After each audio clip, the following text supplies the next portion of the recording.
بسم اللہ الرحمن الرحیم۔ راہ نجات آفیشیل کے سامعین کے لیے آج جمعۃ المبارک کا خاص وظیفہ لے کر آئے ہیں۔ یہ وظیفہ آپ نے نماز عصر کے بعد کرنا ہے۔ جو شخص یہ وظیفہ کرتا ہے، جو پڑھتا ہے، اس کے لیے حضور صلی اللہ علیہ وسلم کا ارشاد ہے، جو شخص یہ درود پڑھتا ہے اس کے 80 سال کے گناہ معاف کر دیے جاتے ہیں اور 80 سال کی عبادت کا ثواب لکھ دیا جاتا ہے۔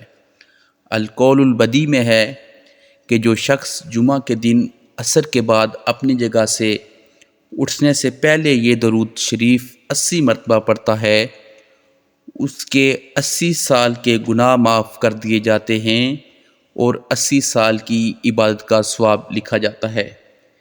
یہ درود شریف احادیث کی مختلف کتابوں میں بھی ذکر کیا گیا ہے۔ اللہ تبارک و تعالیٰ سے دعا ہے کہ یہ درود شریف پڑھنے کی ہمیں توفیق عطا فرمائے اور ہمارے گناہ معاف فرمائے۔